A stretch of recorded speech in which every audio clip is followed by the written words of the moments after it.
Initiation, gaining knowledge.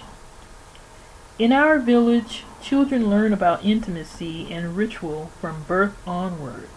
As they mature, it becomes crucial that they develop a profound understanding of these matters. At initiation, elders guide the young deeper into intimacy, sexuality, and ritual, so that they can know what is awaiting them. They do not just wander into the unknown territory of adulthood and get wounded. Initiation for women takes place after the first menstrual period. It is performed once a year between December and February. If you have, for instance, your period in March, you will have to wait until the next initiation in order to go through it.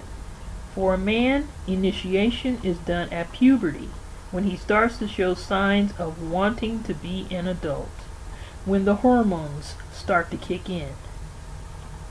During initiation, you learn about many things. Sex and intimacy are just part of this. Even after initiation, there is a long period of mentoring. If you think there is something you are not grasping, you can always turn to an elder. Intimacy is a sacred thing and should not be messed with. There is high danger in it. When you jump into it with your eyes closed, you can easily get hurt. That's why this mentoring is so important. It helps you avoid acting on illusory knowledge. In initiation, one important lesson was learning how to build an intimate connection with spirit, the self, and with others. For the Westerner, the question is usually, how do you build a relationship with yourself, with another, or with spirit for that matter? In my own case, I had to learn to let go of my defenses and any need to control.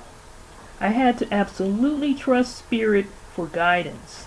But many things are easier said than done, especially when we are anxious. I remember many times when I would spit and scream and yell at spirit when I felt frustrated. But this is to be expected. It's all part of the learning process.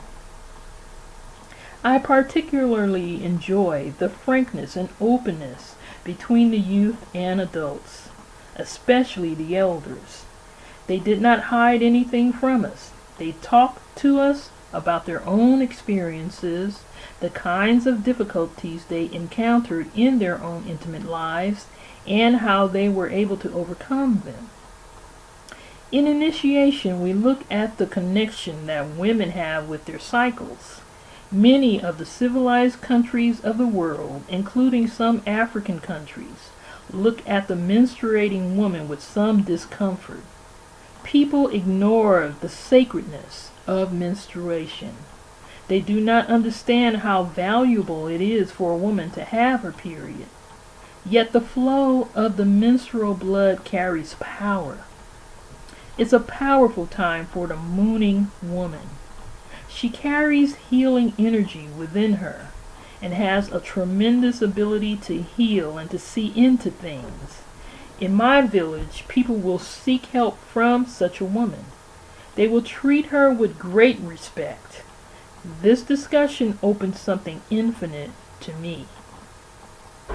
Women do rituals for an individual who is having her period. There is also the need for someone to contain the space for the mooning woman, as she could be channeling energies from different sources. Rituals take whatever form the woman having her period chooses. Some women will say, I want to be carried to this place in the village and have people sing and dance and rock me. It's not something that is restricted. Both men and women can be involved in these rituals. She can ask them to do whatever she wants. During menstruation, sacred sexuality can happen with a woman, depending on the kind of energy that exists between partners. The man must work at raising his energy to match that of the woman. If not, he could suffer from such an encounter. He could become disempowered. One elder pointed out that the risk was similar to sharing an intimate space before working on your anger. Your anger transfers to the other person and will backfire on you. This made sense to me.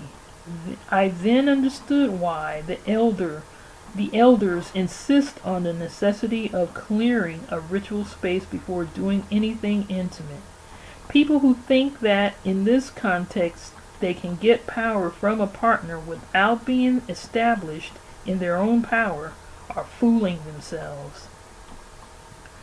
Throughout the initiation, we noticed the recurrence of the number 4 in different situations. When asked, the elders explained that 4 was the symbol of the woman. One elder gave a very complicated explanation for this, then added that women also have 4 lips.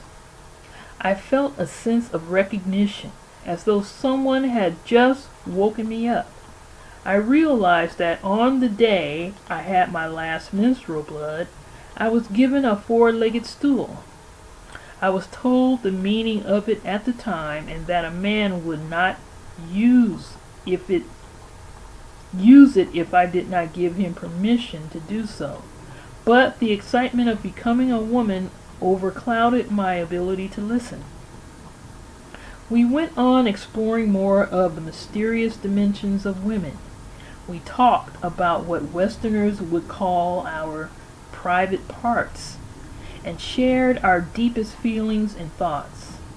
We learned about the ash circle of intimacy and how to uphold this sacred space. By the end of the session, I felt as though I had eaten something so filling that it would take me forever to digest it. After initiation, I had to face up to the purpose I had chosen and declared before I came to this world. I was reluctant to do certain things and realized that to promise to do something before being born does not necessarily mean having the courage or the willingness to do it. The idea of leaving the village especially did not appeal to me at all. I wanted someone to delete that part of my life purpose. At that point, I was quite happy with my life in the village. I hoped that the mentoring sessions that followed initiation would help me out of this dilemma. I was disappointed then to discover that nobody took the steps to say, "You don't have to do it." I realized that there were difficulties involved with pursuing one's purpose. After initiation, the elders start to look for the person you will marry. While you are being mentored, somewhere between the ages of 16 and 20, marriages happen.